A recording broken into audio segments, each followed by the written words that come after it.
Bismillahirrahmanirrahim. Assalamualaikum warahmatullahi wabarakatuh. Jumpa lagi di channel Andi Matalata Channel dengan saya sendiri, Andi Matalata. Pada kesempatan kali ini saya akan sharing dan berbagi kepada rekan-rekan dan bapak ibu semua, setidaknya ada dua komponen yang menyebabkan terjadi lebih bayar di e-filing ketika wajib pajak melakukan pengisian atau penyampaian pelaporan SPT orang pribadi tahunan. Terjadi lebih bayar ini disebabkan ada dua komponen. Yang pertama adalah PPh pasal 21 yang telah dipotong oleh pemberi kerja tempat bapak ibu bekerja, itu jumlahnya tidak sesuai dengan yang ada di e-filing. Jumlah PPh pasal 21 nya tidak sesuai. Yang kedua adalah status penghasilan tidak kena pajak di e-filing tidak sama dengan di bukti potong. Nah, jadi bapak ibu juga harus memperhatikan, melihat kembali status PTKP bapak ibu yang ada di bukti potong yang nanti harus disamakan dengan status PTKP yang ada di e-filing. Oke, bagaimana cara untuk melihat PPh pasal 21 yang telah dipotong oleh pemberi kerja tempat kita bekerja tidak sesuai dengan jumlah yang kita entry atau input di e-filing? Kita langsung lanjut kepada teknis pengisian di DJP online. Nah, di sini bapak ibu langsung buka saja website pajak.co.id. Kemudian bapak ibu pilih Direktorat Jenderal Pajak. Setelah itu di pojok bagian atas kanan ini ada keterangan login.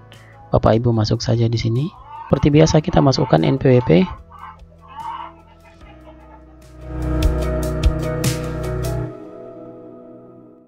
Kemudian klik login.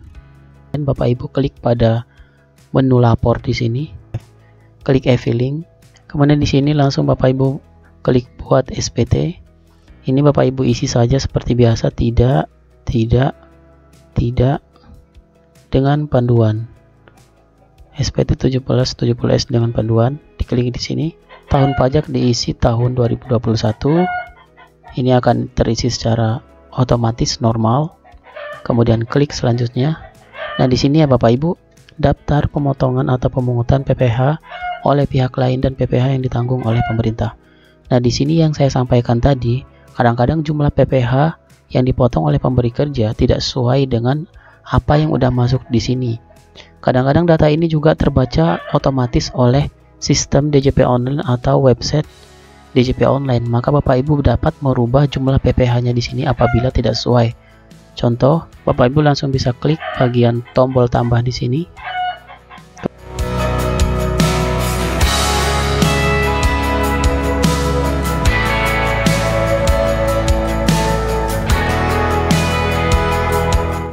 Ini adalah PPh pasal 21 yang telah dipotong dan dilunasi oleh pemberi kerja. Ini bapak ibu blok, kemudian Ctrl C, kemudian bapak ibu langsung paste di sini. Nah, ini adalah jumlah PPh yang dipotong oleh tempat bapak ibu bekerja. Ini yang saya sampaikan tadi, yang saya tekankan bahwa jumlah ini harus sama dengan jumlah yang ada di DJP online, sehingga nanti tidak terjadi lebih bayar pada saat bapak ibu ingin melakukan submit penyampaian pelaporan SPT OP. Kemudian klik simpan. Langkah selanjutnya ialah bapak ibu biasanya terjadi juga kesalahan status PTKP. Nah, kita klik selanjutnya di sini. Kita beralih langsung ke status PTKP. Apakah Anda memiliki tanggungan? Bapak ibu klik iya di sini. Kemudian saya coba untuk mengklik tanggungan pada SPT tahun lalu di sini. Nah, di sini status PTKP saya adalah K1 dengan tanggungan 1 anak. Coba saya lihat di bukti potong. Nah, sedangkan di bukti potong saya ini adalah K1 ya, jumlah tanggungannya K1. Kita klik selanjutnya di sini jika bapak ibu telah mengisi ini semua ya. NIK, apakah Anda membayar zakat? Tidak. Selanjutnya, nah di sini bapak ibu, ini bagian-bagian yang paling penting. Karena biasanya terjadi lebih bayar di sini bapak ibu. Jadi di sini status kewajiban perpajakan suami istri, status perkawinan. Jika sudah menikah, bapak ibu langsung pilih kawin di sini. Kemudian status kewajiban perpajakan suami istri, bapak ibu bisa pilih kepala keluarga di sini. Di sini ada 4 opsi, ada kepala keluarga, hidup berpisah, pisah harta, memilih terpisah. Bapak Ibu pilih kepala keluarga di sini. Kemudian di sini akan terbaca secara otomatis penghasilan tidak kena pajak atau jumlah tanggungan. Nah, di sini Bapak Ibu, kadang-kadang kita itu lupa mengisi jumlah tanggungan di sini. Kita sudah mengisi di sini status kita kawin, tetapi kita tidak mengisi jumlah tanggungan kita di sini. Kita isi di sini 1 sesuai dengan yang ada di bukti potong, yang kayak ini ya. K_1. Jadi juga status PTKP di sini juga harus sama. Kawin atau K_1. Oke, setelah itu Bapak Ibu klik selanjutnya. Nah, di sini akan muncul jumlah penghasilan neto, PTKP, penghasilan kena pajak, PPh terutang, ini PPh terutang turunan dari PPh terutang ini pasal 17. Kemudian ini adalah PPh yang telah dipotong oleh tempat kita bekerja. Nih jumlahnya sama kan Bapak Ibu ya.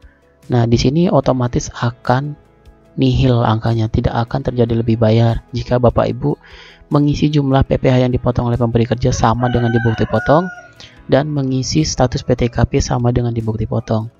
Nah, untuk mengetahui lebih detail apabila kita mengisi status PTKP di sini itu tidak sesuai dengan bukti potong, apakah ia akan terjadi lebih bayar? Oke, kita coba Bapak Ibu ya. Saya kembali kepada status kewajiban perpajakan suami istri. Di sini ada penghasilan kena pajak atau jumlah tanggungan. Karena tadi saya di bukti potong adalah K1 ya, kawin, tanggungan 1 anak. Di sini saya akan rubah menjadi K0 Bapak Ibu. Oke, K0, kemudian saya akan klik selanjutnya di sini. Selanjutnya. Nah, otomatis di sini akan terjadi kurang bayar Bapak Ibu. Kurang bayar. Kenapa dia kurang bayar? Karena jumlah tanggungannya lebih kecil dibandingkan yang seharusnya, dibandingkan yang sebenarnya.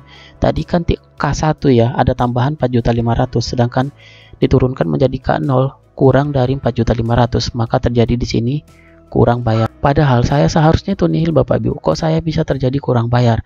Nah, inilah sebabnya Bapak Ibu harus perhatikan betul-betul status PTKP Bapak Ibu harus disesuaikan dengan yang ada di bukti potong. Ini terjadi kurang bayar Bapak Ibu, ini saya akan rubah menjadi terjadi lebih bayar. Maka saya kembali lagi.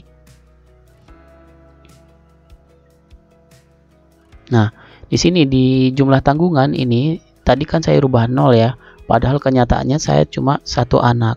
Sekarang saya tambah anaknya 2 Bapak Ibu, K2. Kemudian saya klik selanjutnya. Nah, di sini saya akan terjadi lebih bayar Bapak Ibu, 675.000. Nah, apabila kondisi Bapak Ibu, kondisi SPT orang pribadi tahunan Bapak Ibu di e-filing ini lebih bayar, saya rekomendasikan jangan disampaikan terlebih dahulu SPT tahunannya. Bapak Ibu perlu cek kembali kenapa terjadi lebih bayar, karena ini sangat berisiko Bapak Ibu. Jika terjadi lebih bayar, ini nanti Bapak Ibu akan dikonfirmasi oleh Piskes atau pegawai pajak, akan disuratin kembali untuk melihat kembali kenapa terjadi lebih bayar, begitu Bapak Ibu ya, lebih bayar di sini. Maka Bapak Ibu memang harus benar-benar perhatikan status PTKP dan bukti PPh pasal 21 yang telah dipotong oleh pemberi kerja tempat Bapak Ibu bekerja itu harus sama jumlahnya dengan di DJP online. Ini saya betulkan lagi Bapak Ibu, saya kembalikan kepada status PTKP yang sebenarnya.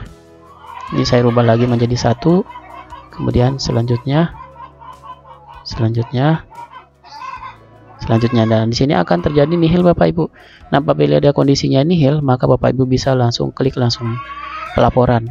Jadi Bapak Ibu, misalkan penghasilan Bapak Ibu hanya bersumber dari 1 tempat saja, Bapak Ibu hanya bekerja pada misalkan perusahaan A saja, dan dari perusahaan A itu Bapak Ibu mendapat bukti potong 1721 A1 itu, maka seharusnya pada saat penyampaian dan pelaporan SPT orang pribadi tahunan Bapak Ibu terjadi nihil karena tidak ada sumber-sumber penghasilan yang di luar dari perusahaan PTA. Namun apabila kondisinya Bapak Ibu itu juga bekerja di perusahaan A, kemudian juga Bapak Ibu bekerja di perusahaan B, kemudian juga Bapak Ibu bekerja di perusahaan C, nah ini kemungkinan akan ada potensi terjadi kurang bayar di akhir tahun ketika Bapak Ibu menyampaikan pelaporan SPT orang pribadi tahun pajak 2021. Nah, jika kondisinya nihil seperti ini, Bapak Ibu langsung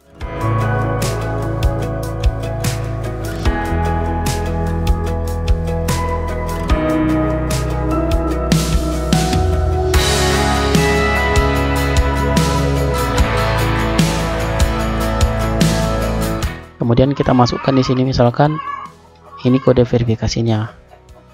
Nah, Bapak Ibu cek email terlebih dahulu ya untuk menemukan kode verifikasi ini.